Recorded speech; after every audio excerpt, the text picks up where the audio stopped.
Have you ever walked through an old seaside amusement park or a dusty traveling carnival and wondered about the history of the faded attractions around you? You might expect the odd, creepy mannequin or weathered wax figure tucked into a funhouse corner, but you wouldn't expect one of them to be an actual human being. That's exactly what happened in 1976 when a TV crew setting up to film inside a Californian amusement park accidentally uncovered one of the strangest and most macabre stories in American history. It's the kind of tale that starts with a bang, literally, and twists through decades of odd turns, changing hands, and half-forgotten legends until the truth is finally exposed. And it all begins with a man named Elmer McCurdy. While Simon and Rachel are busy working on something new, I'll be your narrator for this episode of the Cherrywood Conspiracy Files. Elmer McCurdy's life was not one of grand heists or romantic outlaw adventures. In fact, he was something of a bungling bandit. Born in 1880 in Maine, he had a troubled upbringing and grew into a restless young man, bouncing between jobs as a plumber, miner, and even a soldier. The Army taught him how to handle explosives, a skill he decided to bring into his criminal career.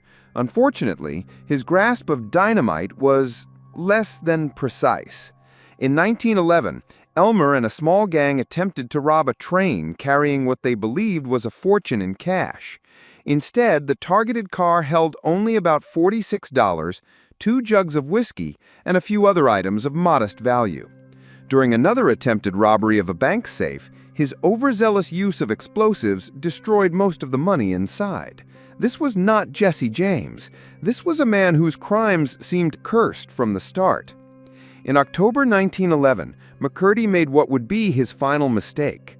Believing he was robbing a train full of $400,000 in Army payroll, he and his crew stopped the wrong train, one carrying far less valuable cargo.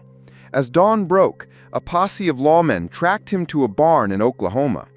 After an hour-long gunfight, McCurdy was shot dead. And that's where his story should have ended. But for Elmer McCurdy, death was only the beginning of the strange odyssey that would make him a legend. In those days, undertakers often charged fees to embalm bodies, and if no one came forward to claim the corpse, they might put it on display to recoup costs. The local undertaker, Joseph Johnson, preserved McCurdy's body with an especially strong arsenic-based solution, leaving him remarkably lifelike. And then, Johnson propped him up in the funeral home with a rifle in his hands, charging visitors 5 cents to see the bandit who wouldn't give up. People dropped coins into McCurdy's mouth, which Johnson would later collect from his mouth and pockets. For years, no relatives appeared to claim him. Then, in 1916, 2 men showed up claiming to be McCurdy's brothers. They weren't. They were traveling carnival owners, and once Johnson handed over the body, McCurdy was spirited away into a bizarre afterlife as a sideshow attraction. Over the next few decades, he was displayed in the Great Patterson Carnival Show, billed as everything from a 1,000-year-old mummy to a victim of the Old West. He changed hands repeatedly, moving between carnivals, wax museums, and traveling exhibitions. The further he was passed along, the less anyone seemed to know or care about who he really was. By the 1960s, McCurdy had been in more towns than most living Americans. He'd stood in ghost town sets, hung in window displays, and been posed in various cowboy and outlaw tableaus. The embalming chemicals had kept him surprisingly intact, but the years hadn't been kind.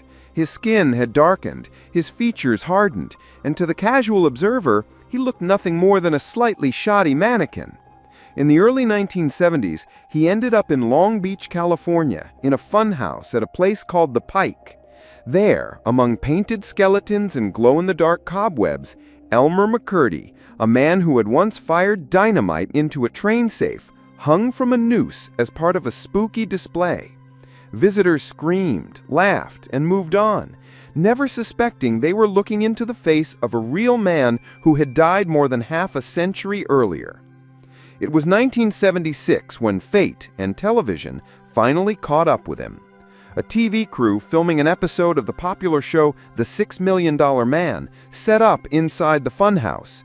During preparations, a worker tried to adjust what they thought was just a wax figure. Instead, the arm broke clean off, and inside, to everyone's horror, were the remains of human bone and tissue. The production was halted, police were called, and the investigation began. Dental records, old photographs, and meticulous detective work eventually revealed the truth. The so-called mannequin was none other than Elmer McCurdy, the outlaw who had been dead for 65 years. What followed was a media storm. Newspapers and television channels ran with headlines about the corpse that toured America. People were fascinated, repulsed, and weirdly charmed by the absurdity of the tale. How had no one noticed? How could a real human body pass through so many hands, so many public places, without a single authority stepping in?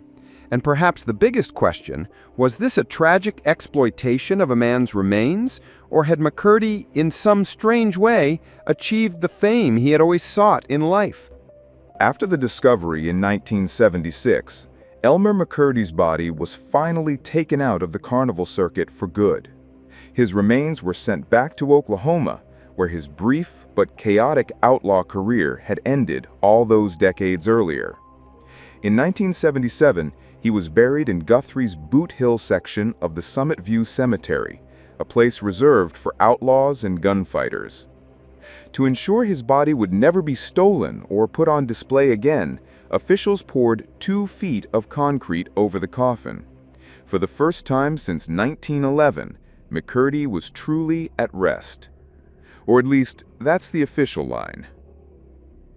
The story of Elmer McCurdy leaves us with some strange and uncomfortable questions. How many times over the years did someone suspect the dummy might be real and just not say anything? Did carnival owners truly not know, or did they quietly enjoy the morbid appeal of displaying an actual corpse? There's also the unsettling possibility that McCurdy wasn't the only one. Could other mannequins in old attractions have been real people whose stories have been lost? In the early 20th century, traveling shows and side attractions operated with far less regulation than today. The line between entertainment and exploitation was often blurred. Then there's the odd twist of legacy. McCurdy failed at nearly every criminal act he attempted. He didn't live long enough to gain notoriety as a feared outlaw.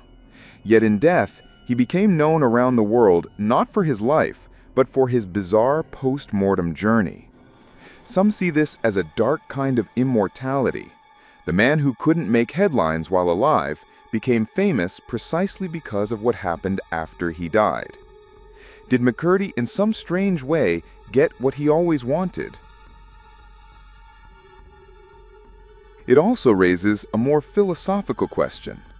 What exactly is the point at which a person ceases to be someone and becomes just something? McCurdy's body was treated as an object for more than 60 decades, bought, sold, moved, posed, and prodded.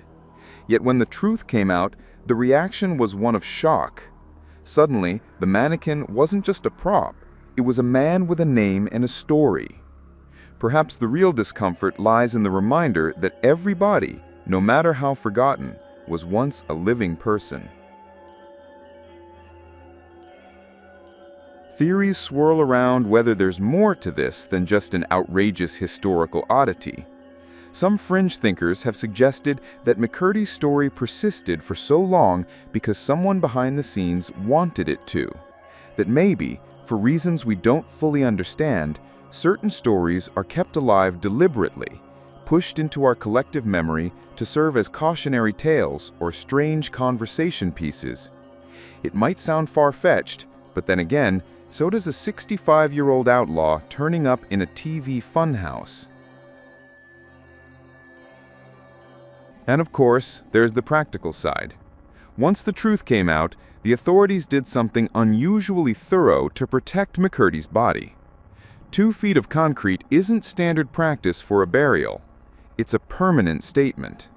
Was it purely to stop macabre collectors, or is there an unspoken fear that something like this could happen again? If so, just how many Elmers might still be out there, hidden in plain sight, waiting for a curious hand to reveal the truth.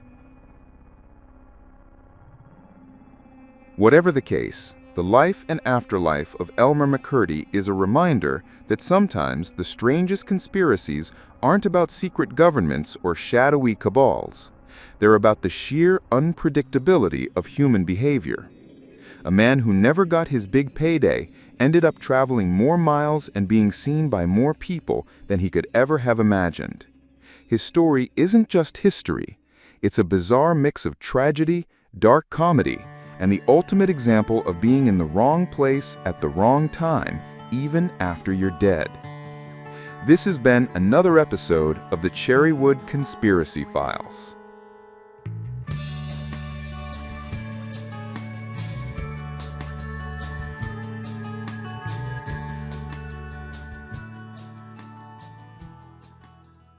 Club Awesome, for autistic children and their families, a place where everyone belongs and fun knows no age limit. Today's sponsors are DiMedici Associates, Chartered Structural and Civil Engineers. Based in the UK with a worldwide reach. Visit their website on dimediciassociates.com. Right at Home Medway, providers of safe and trusted quality care for adults in the comfort of their own home. Whether you need companionship, medication assistance, personal care, living care or more, we've got you covered. Visit rightathome.co.uk/medway or call them on 01634 979 000. Are you looking for a cleaning or facilities management? Clearwater Kent is your trusted local expert. From roofs and driveway cleaning to fully facilitated management, they're a fully licensed, award-winning business that you can count on. Visit clearwaterkent.co.uk or call 01634 681 885. Need stunning video or photography for your big day or even your business? Cherrywood Production delivers award-winning results with a personal touch. From weddings to promotional content, we turn your vision into reality. Visit cherrywoodpro.com today. Your memories, our passion. Put your business in front of 30,000 new customers with the Hindsight Directory. This A5 full-colour magazine is delivered by Royal Mail to Maidstone, Gravesend, Medway and Bromley, with more areas to come. Visit hindsightdirectory.co.uk. New Digital, helping businesses build their online presence with web design, SEO, Google Ads and social media. Get 10% off when you quote Cherrywood today. Visit their website at nudigitalera.co.uk.